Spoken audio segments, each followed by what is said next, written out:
una de las enfermedades que tiene mucha alta incidencia, prevalencia y alta mortalidad, sobre todo en pacientes menores de 5 años, es el síndrome hemolítico urémico, una entidad patológica que puede afectar a cualquier persona, pero que presenta mayor incidencia en niños de 6 meses a 5 años de edad. Esta enfermedad es una enfermedad de la microvasculatura sistémica. Por eso se denomina que es una microangiopatía en la cual existe trombocitopenia y trombosis. En esta enfermedad, la lesión alimentar se encuentra en el endotelio de los vasos sanguíneos pequeños. Y recordemos que un capilar sanguíneo es un vaso sanguíneo pequeño.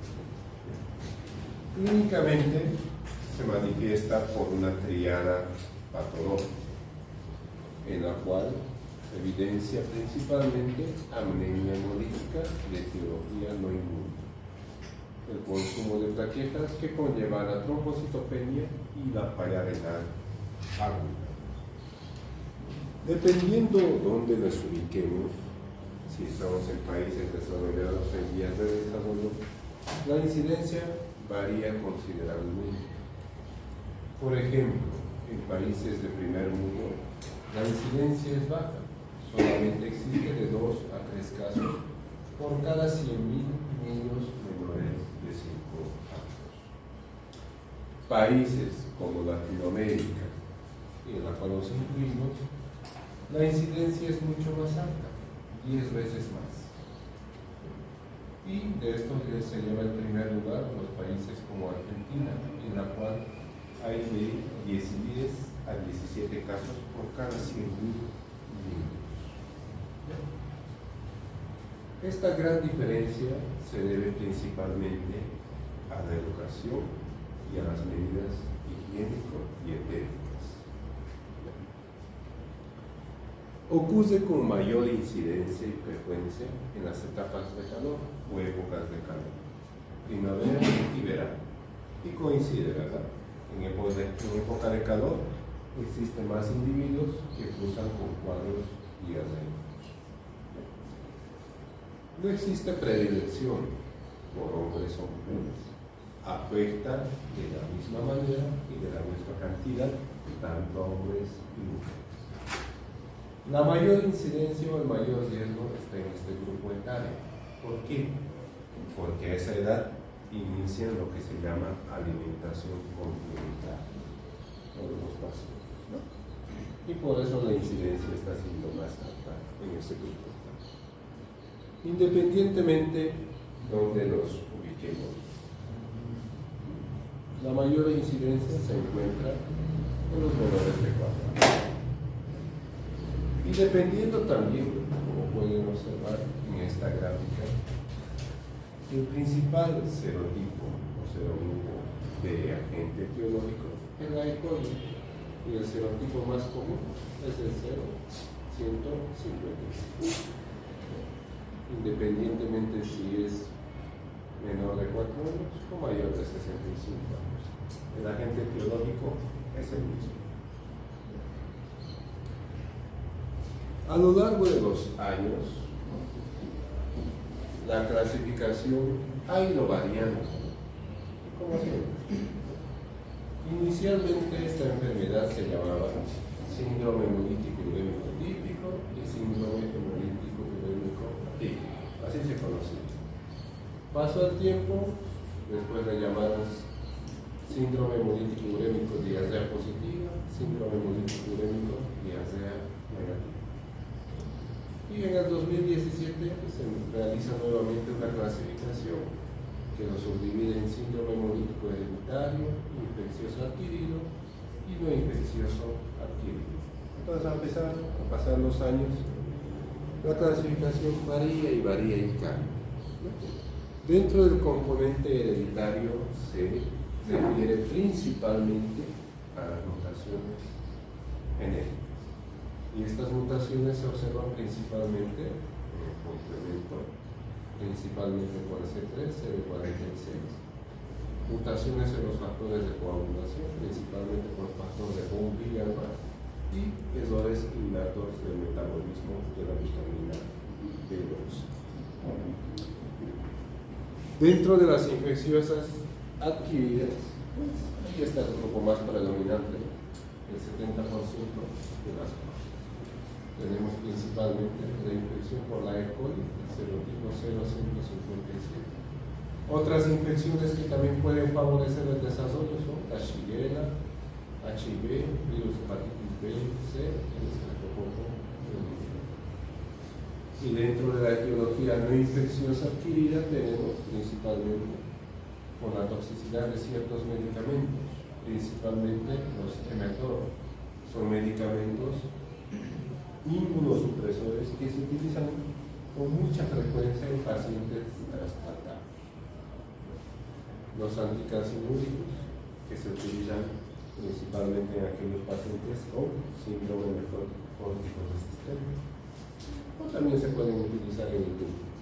También podemos observar que los anticonceptivos orales también pueden favorecer el desarrollo de esta enfermedad. Y otras condiciones que nos predisponen son principalmente la presión alta, tumores y trasplantes. Pero en el 2021 las guías Caligo se reúnen nuevamente y comentan y dicen que esa clasificación no es completa. Entonces, ellos lo dividen en dos grandes grupos, ¿no? El síndrome urémico hemolítico asociado a una infección y el síndrome hemolítico urémico atípico, que puede ser primario o secundario.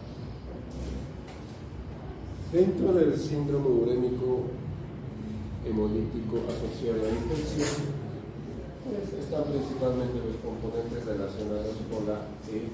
coli y aquellos relacionados con el síndrome urémico atípico primarios o secundarios. Tenemos los primarios que habíamos mencionado, asociados a la mutación, las mutaciones genéticas del complemento principalmente. Y los secundarios asociados principalmente a los medicamentos que mencionamos, a las condiciones preexistentes.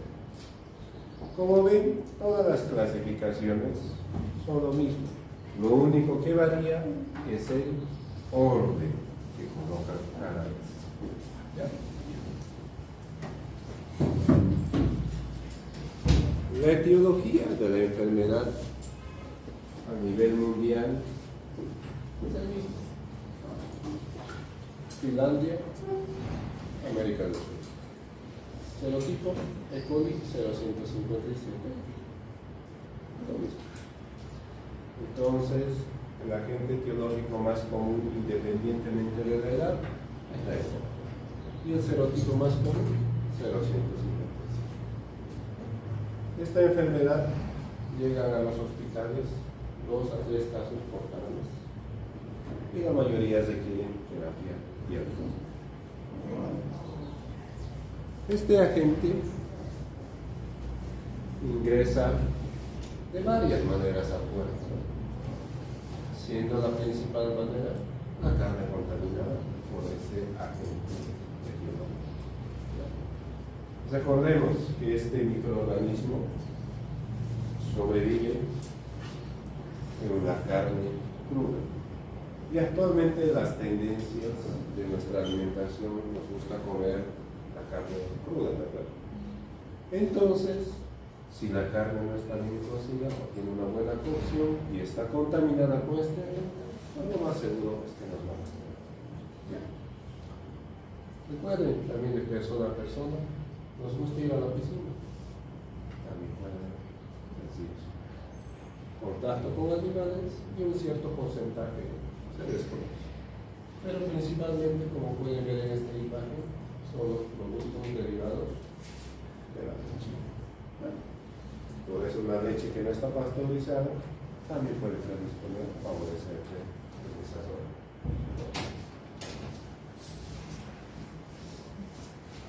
Respecto a este mecanismo de transmisión, varía.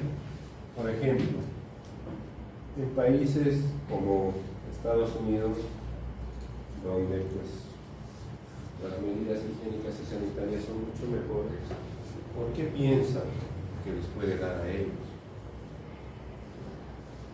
Porque recuerden que las hamburguesas, las carnes que venden son gruesas, ¿verdad? Que cuando parten la hamburguesa, dentro de la carne, ¿cómo está? Doble, ¿verdad? No está muy funcionando por ese mecanismo. Generalmente en países desarrollados, ¿no? Pero mientras acá, pues, la leche que no está pasteurizada o los alimentos contaminados, ¿no? Todos esos microorganismos, independientemente por donde uno lo quiera, llegan a colonizar el intestino.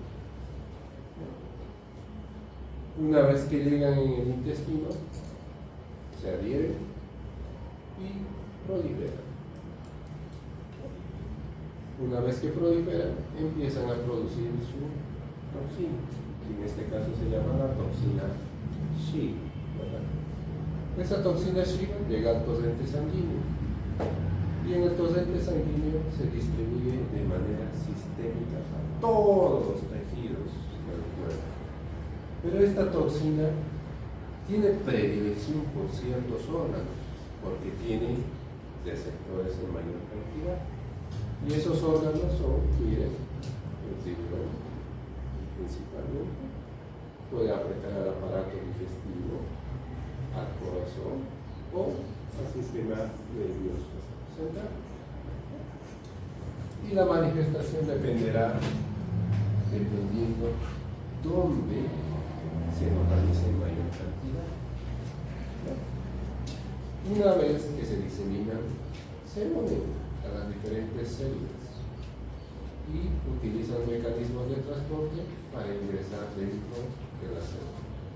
Y una vez dentro de la célula, utilizan la maquinaria para la síntesis de proteínas para inhibirlas. Y de esta manera inhiben la síntesis proteica y la célula muere o fallece. Una vez que la célula fallece, pues recuerden que las células endoteliales se desprenden y exponen la membrana basal.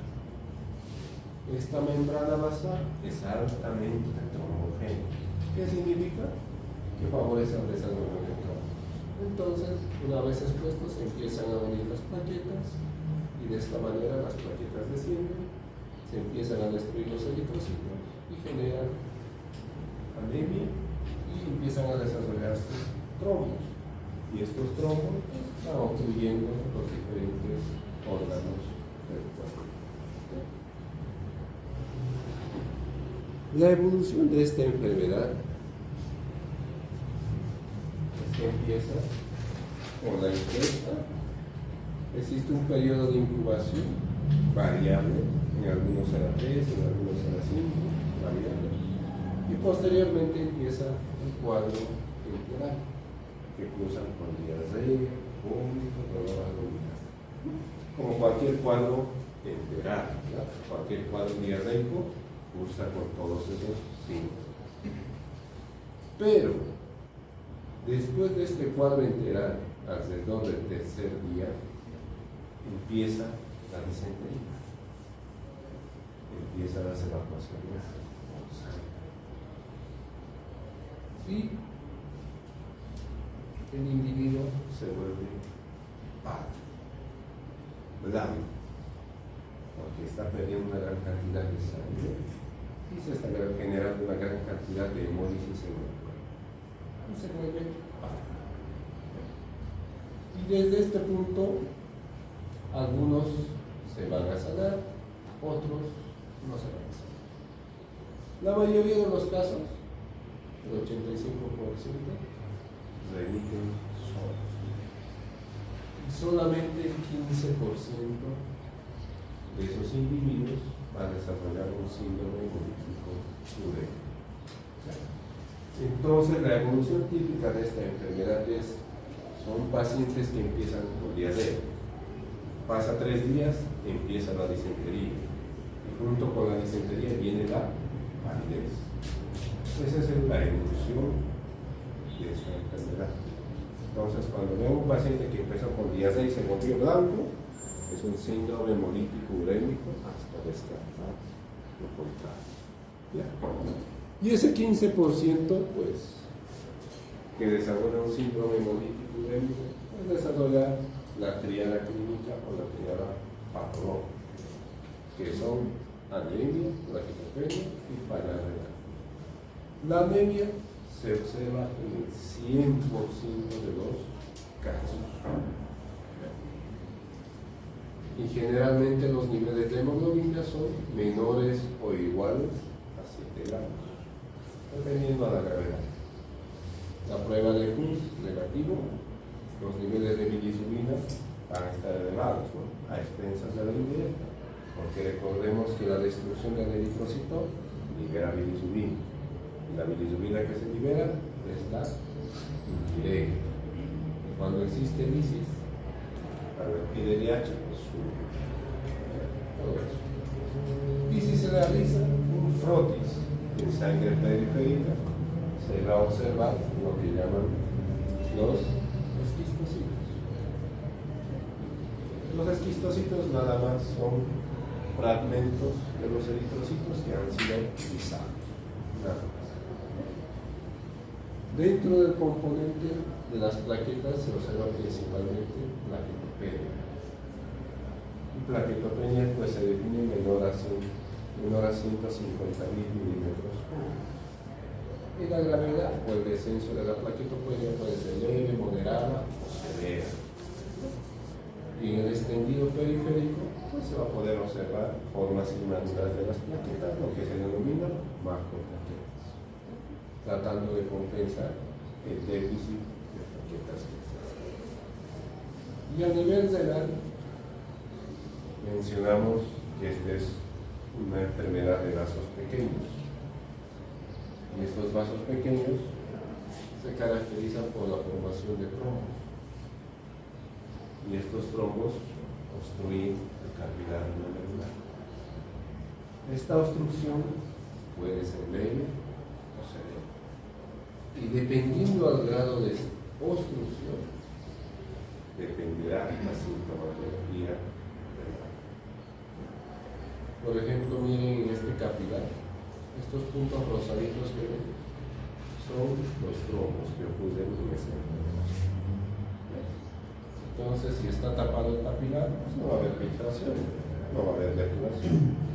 Y eso se va a manifestar como una lesión de la válvula por falla renal. Dentro de los laboratorios, como diré, aparte de esos 3 órganos que son afectados casi en el 100% de los casos, también se puede afectar otros órganos. Y cuando afecta a otros órganos, el pronóstico es malo, peor. Miren, acá tenemos, miren, la afectación cardiovascular es muy frecuente, hasta en el 25% de los casos. Puede haber principalmente pericarditis, perfusión pericardio, falla cardíaca, miocarditis. También puede afectar, miren, el aparato digestivo. Puede afectar el intestino, el hígado, el páncreas, pudiendo llevar a una hepatitis o a una pancreatitis con intolerancia. También puede afectar otros órganos, ¿no?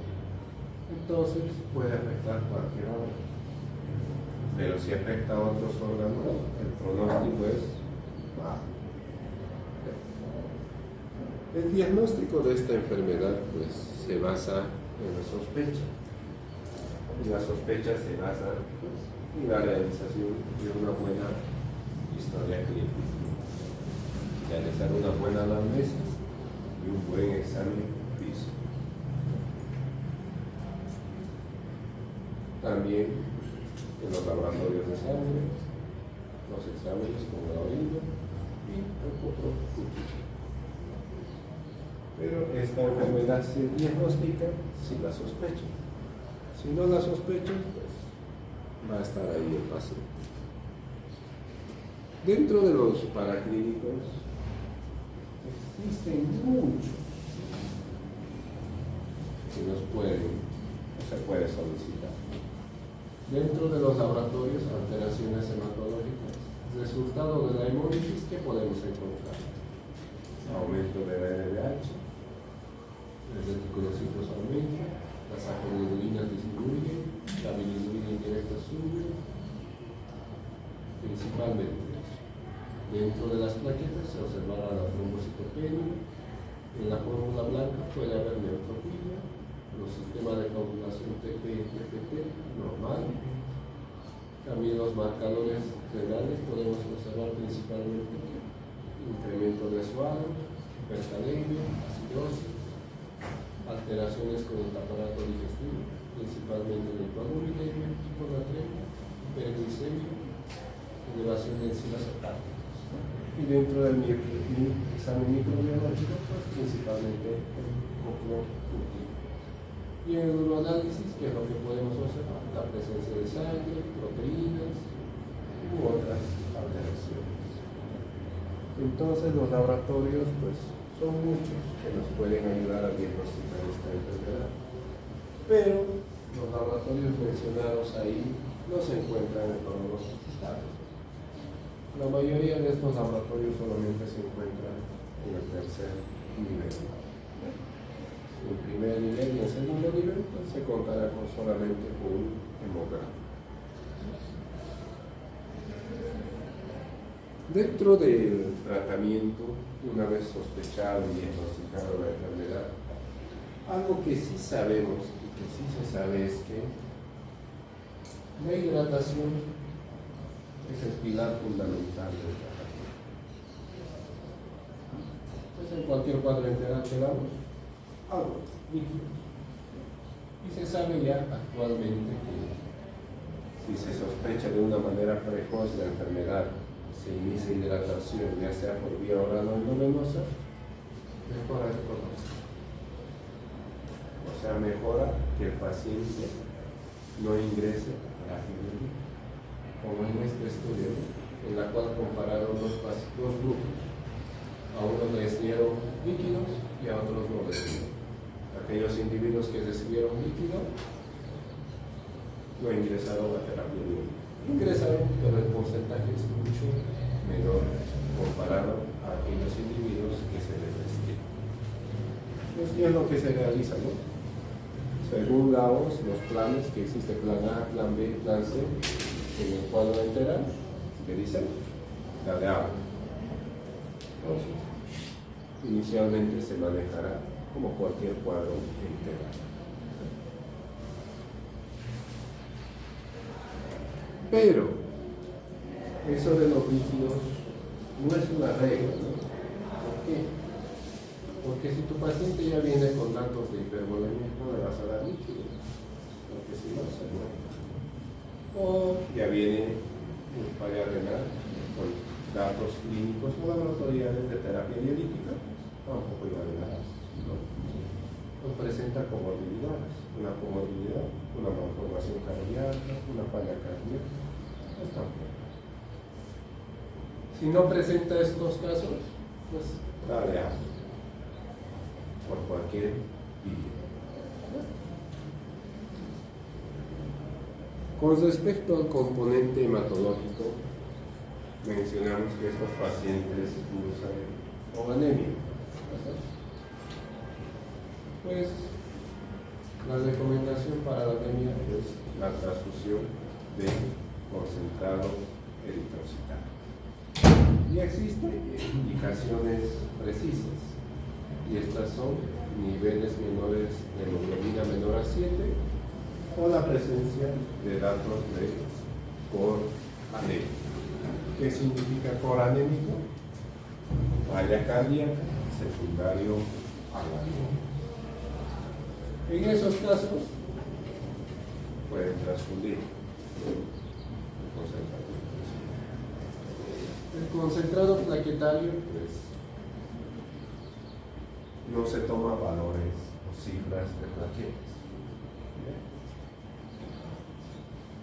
Se transfunde cuando existe sangrado o el paciente tiene que ingresar de manera urgente o programada a un tratamiento quirúrgico. Se toman estos parámetros, ¿por qué? Porque algunos pueden sangrar con 80.000, otros con 30.000. Entonces varía. No sangramos todos con un valor específico. Entonces hay que tomar esas consideraciones. Porque recuerden que dentro de la patogénesis se consume plaquetas, ¿verdad? Y nosotros por transfundir podemos exacerbar el cuadro. Y en vez de ayudarle, generarle un mayor daño. Por eso las indicaciones recomendadas son estas. Dentro del componente nefrológico, pues, ya dijimos en la anterior clase que no existe una píldora que cure o sane al riñón. Pues y el único tratamiento para el componente o las fallas renales es sintomático. Si tu paciente tiene edema y orina, pues podrás dar diuréticos. Pero si tu paciente tiene edema y no orina, pues tendrás que darle diálisis, ¿verdad? Si tiene hipertensión, pues tendrás que dar todos los antihipertensivos que ustedes conocen. Y si la hipertensión ya tiene afección a órgano blanco como cerebro, convulsiones, corazón, pues tendrá que dar terapia diurética. Si tiene hipercalemia, pues tendremos que usar todas las medidas antihipercalémicas, ¿no? Empezando con el calcio, salbutamol, diurético, insulina, resinas y otros. Si tiene acidosis, entonces daremos bicarbonato. Si tiene hiperuricemia, pues inhibidores de las angiotensina. Si tiene hiperfosfatemia, queda. A veces con la terapéutica instaurada, pues no responden. Entonces la siguiente medida pues será la diálisis, ¿no? Para tratar los síntomas de la falla renal. Existen indicaciones precisas, ¿no? Que están recomendadas en la literatura y a nivel mundial. No se meta por meter un paciente a diálisis. Y estos están relacionados, las indicaciones van con el potasio, la acidosis, sobrecarga, ácido úrico, fósforo y urea. Esas son las indicaciones precisas para iniciar terapia dialítica en pacientes. Pero recordemos también que esta enfermedad está causada ¿por qué? Por una bacteria, ¿verdad? Que se llama E. coli principalmente. Es una bacteria. ¿Utilizamos antimicrobianos para matar la bacteria? ¿Sí o no? Recuerden que la enfermedad está causada por el producto de la bacteria, que se llama la toxina. Si ustedes dan un antibiótico, ¿qué creen que va a pasar con la bacteria? Va a explotar. ¿Y qué va a liberar? Más toxina. Entonces puede generar mayor daño. Entonces, hay indicaciones de cuándo iniciar antibióticos, sí existen, pero no en todos los casos. Actualmente, a nivel mundial, se está estudiando qué vamos a hacer con esta enfermedad, ¿no? Y las terapias actuales van dirigidas bien. Podemos utilizar terapia de reemplazo renal, o sea, la diálisis, o hemodiálisis, o la terapia de reemplazo renal continua. ¿Para qué? Para limpiar las toxinas y todos los mediadores inflamatorios. Podemos utilizar. Pero en este caso pues será indicado en aquellos individuos que ya tienen terapia dialítica. Otros también refieren que la exsanguinación de plasma también sirve bien para retirar las toxinas y los lipopolisacáridos de las bacterias. Se puede hacer. Si se tiene las condiciones, pues lo podemos hacer. Otros refieren también uso de antimicrobianos, principalmente los macrólidos. Y de los macrólidos se está estudiando principalmente la citosina, que tiene una actividad de inhibir la síntesis proteica, inhibiendo la subunidad 50S. También se puede utilizar. ¿Ya? Otros tenemos los Shigamat, que favorecen el aclaramiento de la sangre y se tiran las toxinas. Pero todas estas terapias están en esto. No se tienen todavía en el medio. Bueno, la citromicina lo tenemos, pero nadie lo usa. Porque todavía están estudiando. Y ya cuando exista, atención. Y también hay otra fuente, pues, que están realizando vacunas contra esta enfermedad. Pero pues el costo de las vacunas va a ser muy caro, ¿no? Como en el caso del dengue, existe la vacuna, pero cuesta en dólares. Por eso no se comercializa, porque no todos lo pueden acceder. Y va a pasar lo mismo con esta enfermedad, ¿no? Los antimicrobianos hay que evitarlos, porque no tienen acción protectora ni altera el curso de la enfermedad. ¿Y cuándo está usado? ¿O cuándo podemos usarlo? Si tu paciente viene con leucocitosis, PCR positivo, procalcitonina positiva, pues algo está pasando, seguramente está sobrehidratado. Entonces ahí lo pueden utilizar con toda la seguridad. Y los medicamentos que ellos recomiendan, pues podemos utilizar becadactal, el cotrimoxazol, las quinolonas. Se pueden utilizar. También recuerden que esta enfermedad causa mucho dolor, duele, los pacientes lloran con el dolor. Y pues hay que dar algo para el dolor, ¿verdad?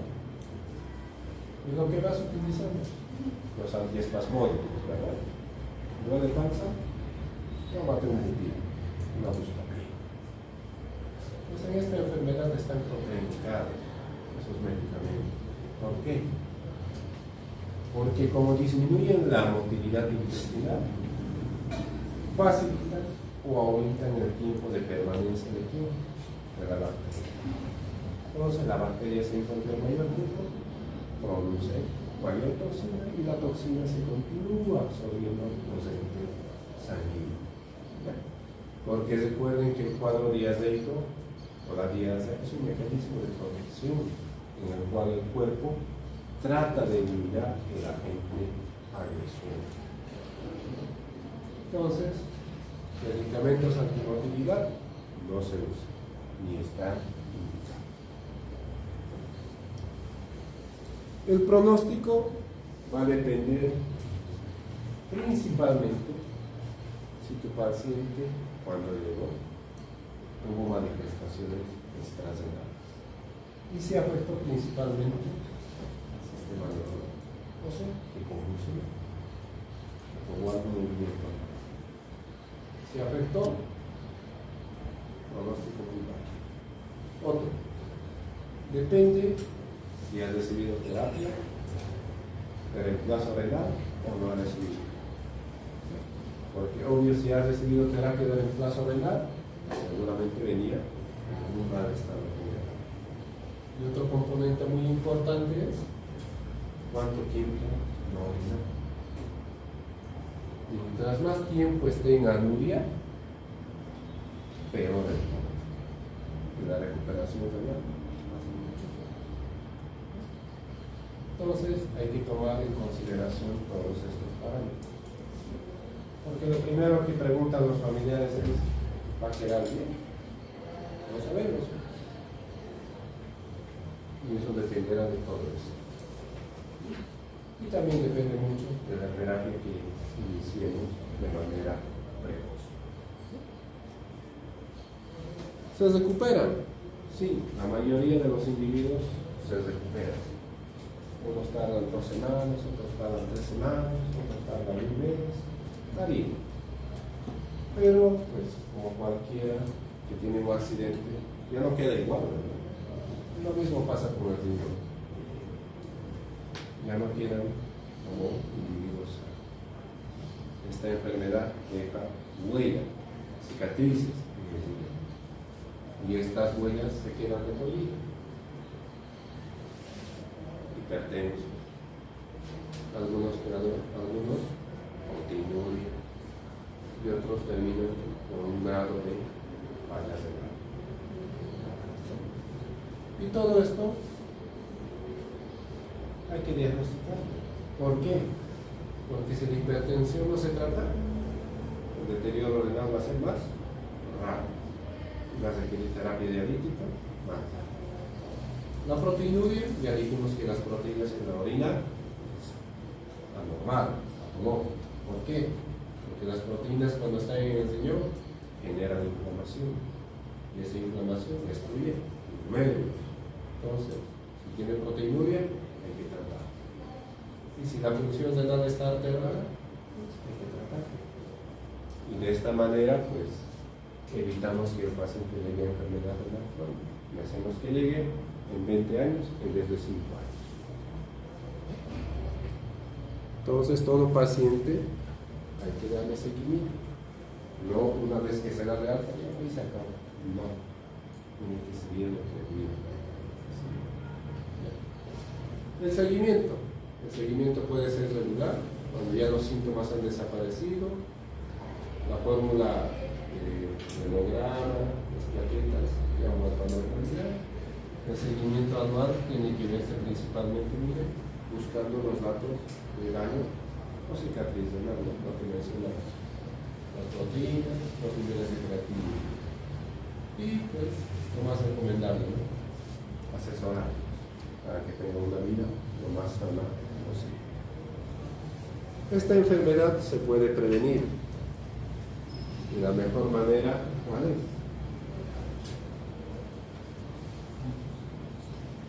Evitar la ingesta de carnes crudas o poco cocidas. Esa sería una buena medida. Evitar los productos de la leche sin pasteurizar. La buena higiene de manos. Recuerden que, ¿con qué tomamos los alimentos? Con las manos. Y las manos están en todo lado. Entonces, solo por el lavado de manos se puede evitar muchas enfermedades. Evitar tomar antidiarreicos. Y es lo que nos automedicamos, ¿no? Tengo diarrea, voy a la farmacia, me da un antidiarreico. Y bueno, y pues recordemos que hay que acudir pues, a alguien que sepa con él. Y pues, si hay diarrea con sangre, o más de eso.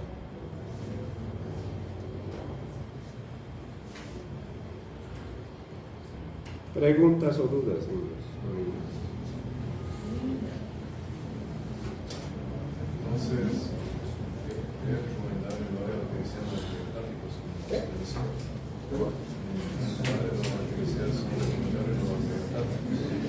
No, solamente si tienes indicación.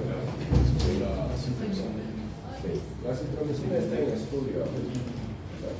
Si el paciente está vomitando, la citromicina y velo allá acá. Entonces tendrás que estar por un beta-lactam, que sí se puede dar. Pero depende mucho de las condiciones del paciente. Si está enganasado, es mejor por la arena.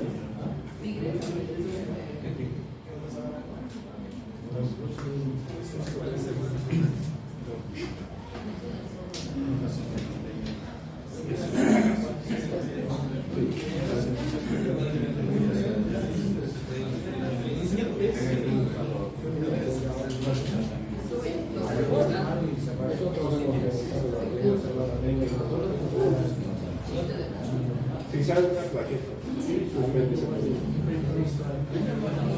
Vigilando la